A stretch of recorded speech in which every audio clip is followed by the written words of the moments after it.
This video is brought to you by Keeps. Stick around to hear more about the discount they are providing to the entire upper echelon community. Alright, today, again, we have to examine Kotaku because today, again, Kotaku is proving to be a terrible example of journalism in the video game industry. I'll skip the preamble here and just dive right in. This is an article from Kotaku, more specifically an op-ed published by Kotaku proper, owned by G&O Media, which targets an individual by the name Palmer Luckey. Palmer Luckey is a bit of a pariah in certain online spaces. He is a vocal conservative, a two-time CEO of unicorn startups, and most recently gained prowess as founder of a defense company known as Anduril. As far back as 2009, Palmer was building prototype VR headsets in his garage, and from 2010 to 2014, he expanded a company called Oculus VR into a technology behemoth ultimately acquired by Facebook. This eventually led to a somewhat chaotic departure, but later on in 2017, he founded Anduril, which would be his second unicorn startup, meaning his second privately held company with a valuation at or above $1 billion. Basically, he's an incredibly successful person who is also openly conservative in Silicon Valley.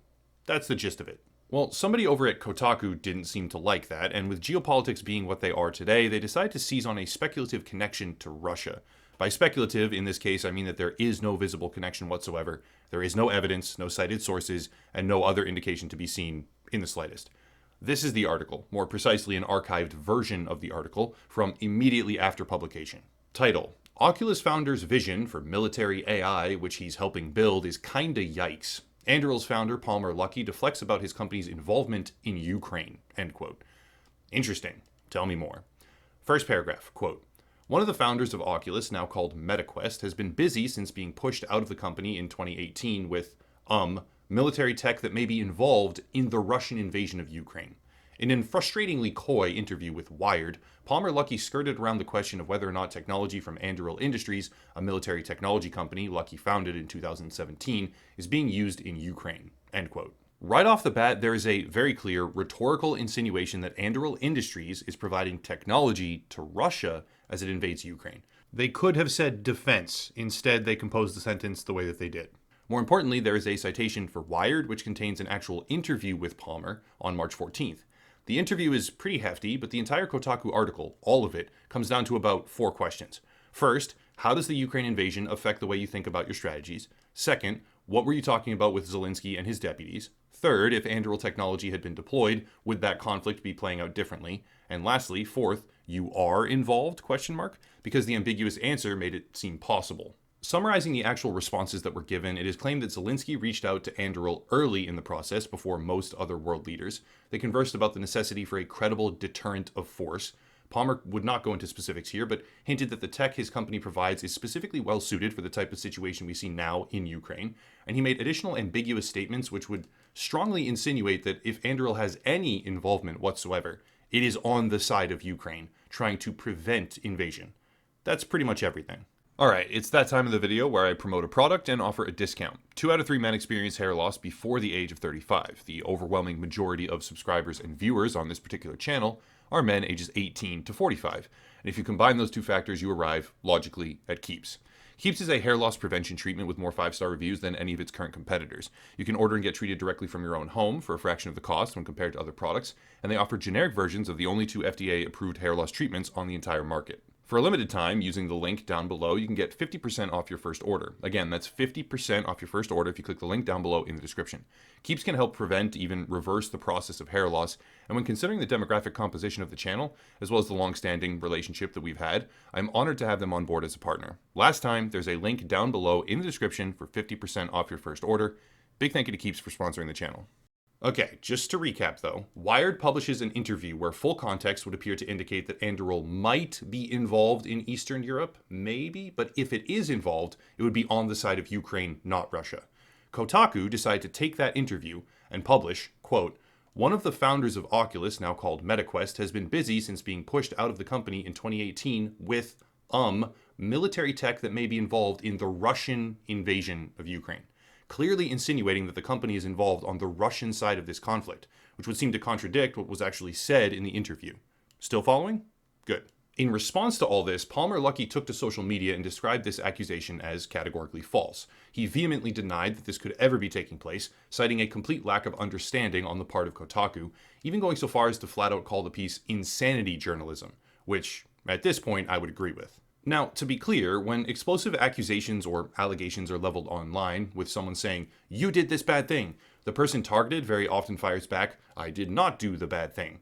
Nothing I've read so far qualifies as anything other than petty drama and hearsay. Yes, it's a pretty severe insinuation to make on the part of Kotaku, but if the response is just no, that's not true, it kind of just dies there. Nope, not for Kotaku. Once the article had come under scrutiny, not even a lot of scrutiny, mind you, just a bit, with comments largely agreeing underneath on its message and ridiculing or insulting Palmer himself, once it came under scrutiny, Kotaku decided to do a little update. The caption reads, quote, "This post has been updated to reflect information provided by Anduril," end quote, which it was, but they didn't actually add anything. If you compare the two versions of the article, only 3 things got changed. Well, actually, technically 4. One of them spelling, though.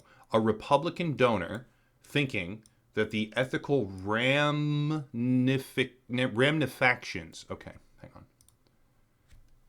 Is ramnifaction a word?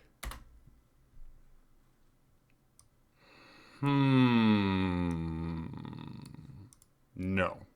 Anyway, the only 3 changes of note were as follows. They deleted the sentence that said, "with military tech that may be involved in the Russian invasion of Ukraine." They deleted the sentence that read, "leading to the question of whether Ukraine might be a part of that list."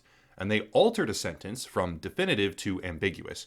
What started as worth $250 million, though it's unclear if that deal is still in place with the current Biden administration, that's the quote, became, quote, "reportedly worth $250 million. Yeah, reported by who exactly? The company itself just clarified information to you, as you admitted at the bottom, which forced the changes, so reported by who exactly? Think about this. They took a claim that said with certainty worth $250 million, and then after information was provided by Anduril, they turned it into reportedly worth $250 million. I have a whole video about this. It's called the Media Lie of Anonymous Sources. I'll link it down below, I guess. It's a bit old, but I think it's still relevant. But they deleted the lines that clearly insinuate the tech was being used by Russia. Those parts got scrubbed. That's really, really slimy journalism. But wait, there's more. That isn't the first time that Kotaku has done this to Palmer Luckey. In 2017, Kotaku Australia published an article titled "Palmer Luckey Backs Trump with Shell Companies Using Chrono Trigger Names." But when he decided to fight them on the claim, stating that they are completely disregarding the reality of what a shell company actually is to make the article seem much more sinister, another statement I agree with. It's been hammered into us now by Hollywood and mainstream media that shell company is some sort of nefarious evil cabal tactic to obfuscate clandestine activities, when the reality is far more mundane. When he decided to press them on this, though, Editor-in-Chief Stephen Totillo responded, and the article, in that instance as well, got updated with an apology for confusion.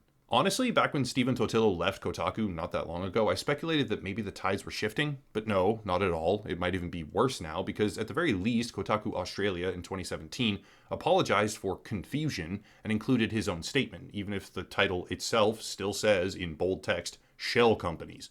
Now, they just subtract the most egregious sentences, put a tiny little update line way at the bottom, and move on with their day. It's baffling to me because in both of these instances, they directly cited a prior story that either contained far more information or simply had more of the facts right. In 2017, they were citing an article by Mother Jones, which was 2,568 characters long, and never once mentioned shell companies anywhere contained within it. By contrast, the article from Kotaku was 716 characters and got multiple facts wrong.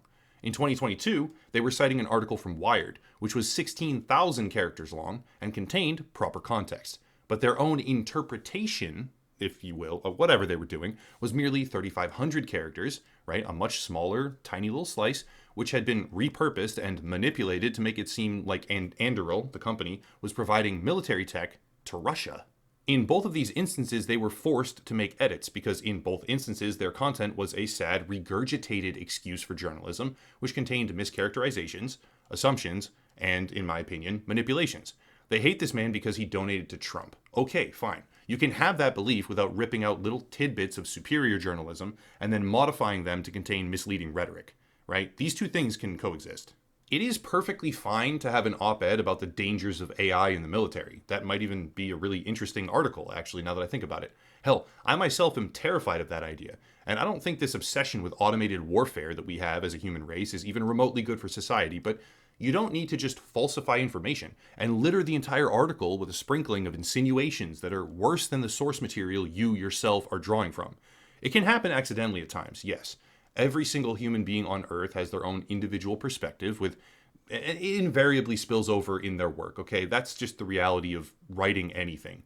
But this feels a hell of a lot more intentional, lazy, and frequent to be the simple lapses of a writer who's genuinely trying their best. Bottom line, another example of why Kotaku has rapidly fallen from grace and is difficult to take seriously on important subjects these days.